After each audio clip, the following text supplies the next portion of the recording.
Welcome back to the deep dive. Today, we're plunging into the really fast-moving world of behavioral biometrics technology. It's a fascinating area. Yeah, we've been looking closely at this comprehensive market report from 2025, and well, our mission here is to unpack what behavioral biometrics actually are, hmm why the technology is seeing this, explosive growth, and what all these numbers tell us about the future of digital security and, well, how we interact online. It really changes things. I'm personally quite curious about how our everyday digital actions, the way we type, maybe how we move a mouse, how that's becoming a security key. It is a fundamental shift, really. Okay, so let's unpack this then. What exactly is behavioral biometrics? How's it different from, I don't know, a fingerprint scan or something? Right, good question.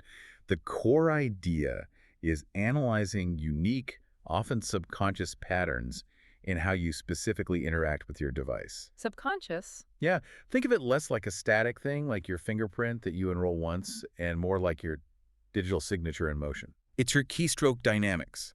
The rhythm, the pressure, speed of your typing. It's how you swipe on your phone, maybe the angle you hold it, the speed, and the curve of your mouse movements. Right. And the purpose, well, fraud prevention, securing digital identities, but critically, by continuously verifying who you are. Continuously, so not just at login. Exactly. Throughout your entire session, this continuous, non-intrusive verification, that's a huge leap beyond the traditional, static biometrics. And the driver behind it all. Yeah. It's clearly the increasing and, let's be honest, pretty relentless need for better digital security. Yeah, and this is where it gets really interesting because the market scale, the numbers suggest this isn't some small niche idea anymore. These figures are just massive, aren't they? Oh, absolutely not niche. The global market figures, they're really striking. They really speak to how fast this is being adopted. So what are we talking? Well, the technology grew from just over, say, $1 billion in 2021 to more than $2.7 billion in 2025. Wow. Okay. But that's just, the start. It's projected to absolutely skyrocket to nearly $18 billion by 2033. 18 billion. Yes. And to put that in context, that's a compound annual growth rate, a CAGR, of over 26%. Year after year. Over 26%. These numbers, they directly reflect that rising demand for biometric solutions that aren't just accurate, but also, crucially, non-intrusive and scalable across, well, countless digital platforms. It's fundamentally changing how we secure our digital lives. So this explosion, what does it mean for different parts of the world? I mean, where is this tech really taking hold? Are there some maybe surprising hotspots? Well, North America definitely stands out. It's the largest regional market right now. It expanded from roughly $370 million back in 2021 to nearly $930 million by 2025. Okay. And it's expected to hit almost $6 billion by 2033. So it's maintaining that strong annual growth over 25%. And within North America, are specific countries leading or maybe showing faster adoption? Definitely. The U.S. Shows really robust adoption. It's projected to grow from over 300 million to nearly 4.7 billion by 2033. That's still over 25% CAGR. Okay, strong. But Canada, interestingly, shows an even faster growth rate. It more than doubled its market size just between 2021 and 2025. Really? Faster than the U.S.? Yeah, and it's on track to approach $750 million by 2033. Mexico is also scaling up very rapidly, seeing growth that, well, it'll mean its market size increases more than 15-fold over the decade. 15-fold. And then moving across the Atlantic, Europe is also a major player. That market expanded from around 230 million in 2021 to over $500 million by 2025. Right. And it's expected to reach over 3.6 billion by 2033. So growing at a similar pace to North America, in that mid-20% range. Okay, so similar pace. What about specific growth areas in Europe? Any countries really setting the pace there? The UK has seen very strong growth, projected to reach nearly $500 million by 2033. But Germany, in particular, shows a significant spike. Yeah, it has one of the continent's fastest growth rates, almost 27% CAGR. And then other countries like France, Italy, Spain, Sweden, Denmark, Switzerland. Yeah. They're all showing strong adoption patterns, too. These are, mature digital economies now prioritizing this new layer of kind of seamless security. Right. Seamless is the key word there, it seems. Okay, now, let's maybe explore the regions where adoption is truly, well, soaring, perhaps even faster than North America and Europe. Where's the real acceleration happening? That would have to be Asia Pacific. The report identifies it as the fastest growing region globally. The fastest, okay. Its market size grew from nearly 283 million in 2021 to almost 750 million by 2025. And it's projected to hit well over $5 billion by 2033. That's an impressive average annual growth rate of over 27.5%. That's a huge acceleration, over 27%. So which countries are the main drivers in APAC? What's fueling that kind of growth? Well, China is clearly leading the pack in terms of sheer size. Its market's growing from under 100 million to a projected 1.75 billion by 2033. But interestingly, it's India that shows the strongest regional acceleration, an incredible CAGR of over 28%. Over 28% in India. Yeah, meaning its market will grow from just over 40 million to over $860 million by 2033. It really highlights this phenomenon of kind of leapfrogging older security methods as these countries rapidly digitize. That makes sense. Leapfrogging. Exactly.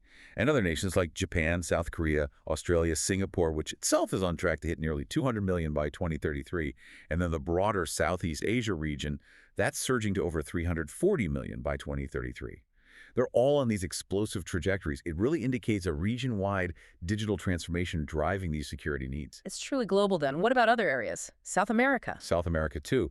That region rises from around $80 million in 2021 to over $210 million by 2025. The projection is nearly $1.5 billion by 2033, with a CGR close to 27%. Also very high growth. Very high. And we see strong growth across countries like Brazil, Argentina, Colombia, Peru, Chile. Again, these are economies rapidly embracing digital services, and with that comes the need for robust fraud prevention. Right. And the Middle East? Another significant area. Its market grows from almost 70 million in 2021 to nearly 175 million by 2025, and it reaches well over $1.1 billion by 2033, also at a strong 26.6% CAGR. Okay. Key nations like Saudi Arabia, Turkey, the UAE, Egypt, they're all posting really strong growth rates, showing widespread strategic deployment, especially, it seems, in financial services and government applications. And Africa, often seen as leapfrogging in tech adoption. Absolutely, and that's what we're seeing here. Africa grew from around 26 million in 2021 to over 72 million by 2025. It's set to reach an impressive nearly $500 million by 2033. The CAGR is over 25%. Still very strong growth. Yes. Countries like Nigeria and South Africa, they're really spearheading this push towards digital identity verification and fraud prevention across the continent, often driven, as you say, by the rise of mobile-first digital economies. So, okay, what does this all boil down to for us, as users? Why is this explosion happening really across every corner of the globe? It can't just be about bigger numbers, right? Exactly right. It's about the meeting point of several powerful, frankly, undeniable trends. First, just accelerated digitization. So much more of our lives are online, banking, social media, everything.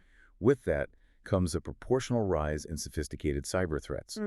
That creates this urgent need for identity verification that's both frictionless, easy for the user, but also highly secure. And behavioral biometrics fits that bill. Perfectly positioned. Yeah. Because they are non-intrusive, you often don't even notice them working in the background. They're incredibly scalable across different platforms and, as the numbers show, highly accurate at telling you apart from a potential fraudster. Okay. And importantly, this technology aligns really well with emerging privacy regulations. Well, unlike, say, storing a static fingerprint, behavioral biometrics analyze patterns. These patterns are often more fluid, less like a permanent piece of data that could be stolen and reused easily. It also meets those evolving user experience demands. People want things easy. Right. Easier and safer. Exactly. It makes digital interactions both safer and much, much smoother. It's about building trust, not just in the system itself, but in the continuous kind of natural way you interact with it. So it's security that doesn't just get out of your way, but actually integrates seamlessly right into your digital experience. That's really fascinating. It feels like this tech is subtly, but, well, profoundly shaping how we interact with our digital world, making security feel more natural, almost invisible. Precisely. What an incredible deep dive. Just looking at the sheer scale and importance of this behavioral biometrics market, the numbers really do tell a story, don't they? A technology becoming just fundamental to our digital lives, transforming how we establish trust online. Absolutely. And maybe a final thought for you to consider as you go about your digital day. How might this unique digital fingerprint of behavior, just the way you instinctively type or swipe or move your mouse, how might that become our most robust and maybe our most seamless form of identity in this increasingly digital world? What does it really mean when your typing rhythm becomes as unique, as identifiable as your actual fingerprint? It sort of blurs the lines between security and convenience, doesn't it? Hmm. It's a future that's already unfolding, and it's only going to become more integrated into our daily digital existence. If you're deep into cybersecurity, you know the dream. Security that's, well, totally solid, but also completely invisible. We've all been there, right? The endless passwords, forgotten PINs, the nagging worry about online fraud. It's this digital headache we just live with. But what if security could be effortless? Like a silent guardian, just watching over your digital self, no effort required from you. Welcome to the deep dive. Today we're jumping into something really fascinating. Behavioral biometrics technology. Basically, it's about using the unique ways you use your devices, how you type, move your mouse, swipe, scroll to constantly invisibly check it's really you. Think of it like security that's always on, a dynamic fingerprint of your digital behavior. And believe me, it's one of the fastest growing areas in cybersecurity and identity management right now. Exactly. And for this deep dive, our goal is, well, to cut through the hype and get you quickly up to speed on this really critical area. We'll look at the market, what's actually driving its adoption, the hurdles it's facing, and what the future looks like. We're basing this on insights from cognitive market research.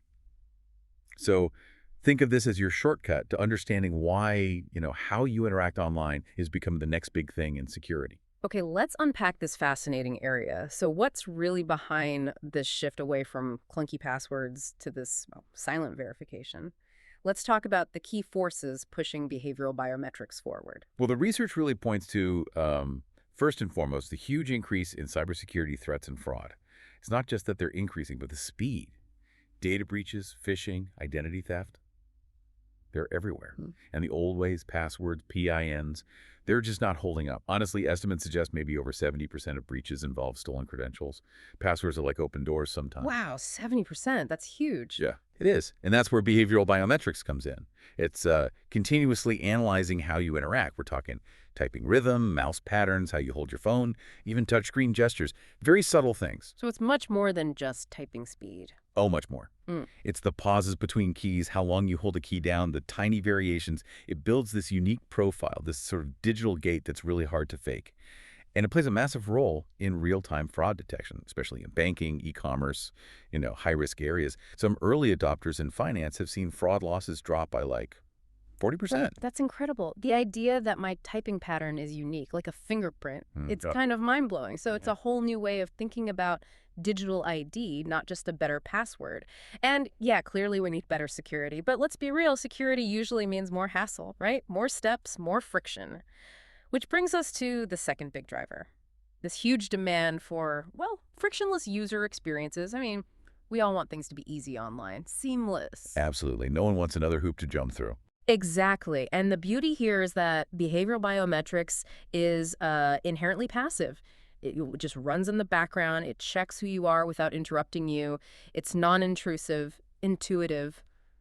Sounds almost too good to be true. It does sound great, and it is why it's so popular in fintech apps, mobile banking, online shopping, places where you need that smooth experience and strong security. It finds that sweet spot between convenience and protection. And then there's a third driver, which is also really significant, the whole shift towards digital banking and, of course, remote work. Ah, yes, the post-pandemic world. Right. Everyone's on mobile platforms, working from anywhere. The old ways of securing access tied to a specific office network, say, they just don't work as well anymore. Makes sense. Need something more flexible. Precisely. Behavioral biometrics offers that. It's contextual, it works across different devices, and it's perfect for remote access. It really fits the needs of today's digital hybrid world. And that demand for secure, flexible tools is really boosting its adoption. Okay, so the drivers are clear. More threats, desire for ease of use, and the changing way we work and bank. But, like any rapidly evolving technology, especially one touching on our behavior, there are bound to be some complexities, right? Yeah, Challenges. definitely. And the big one, top of the list, is data privacy and ethical concerns. Yeah. You're essentially monitoring user behavior continuously. Hmm. That naturally raises questions, questions about consent, transparency, how the data is used ethically. Right. Do users even know they're being monitored in this way? That's a key point. If users aren't aware or don't understand why, it can lead to trust issues. And then you have regulations like GDPR to think about. Companies really have to tread carefully here. Yeah. Balancing better security with protecting user privacy is crucial. It raises this big question, how does privacy evolve as these monitoring tools get smarter. That's a tough line to walk.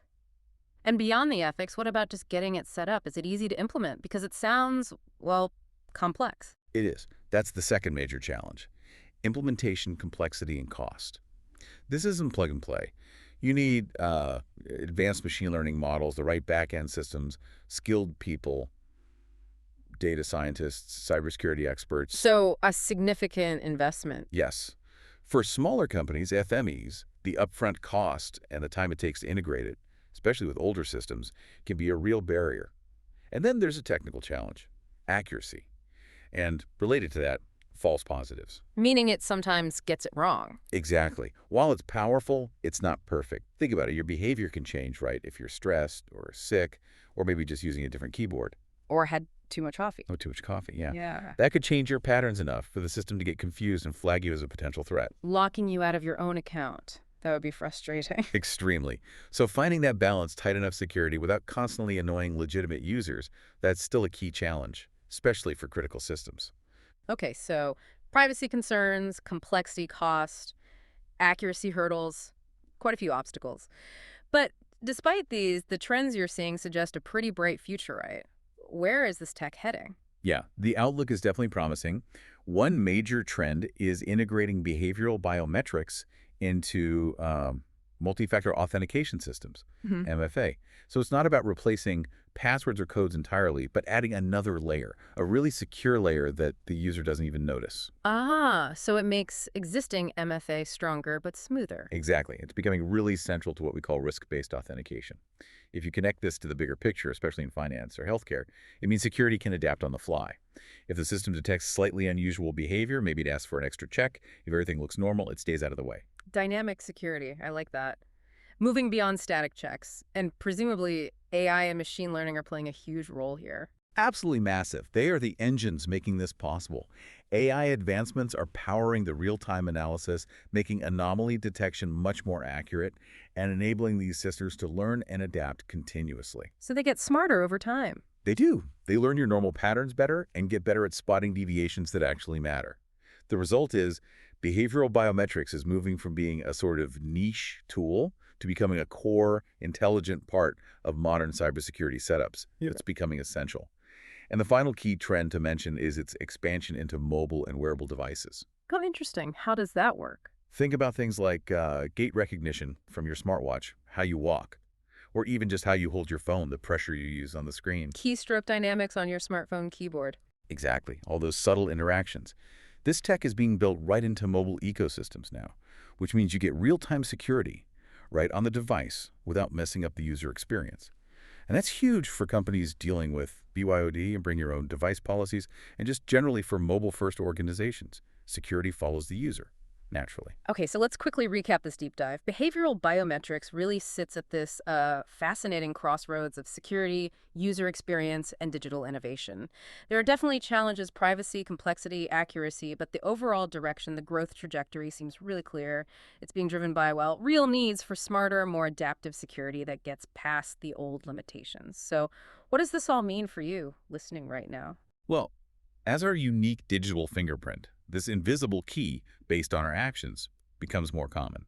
Maybe take a moment to consider this. How might this technology change, not just security, but maybe our whole understanding of what digital identity is, and how we establish trust online in the years to come? Could just being ourselves online become the ultimate form of security? Something to think about. Definitely food for thought. We encourage you to keep exploring these fascinating topics.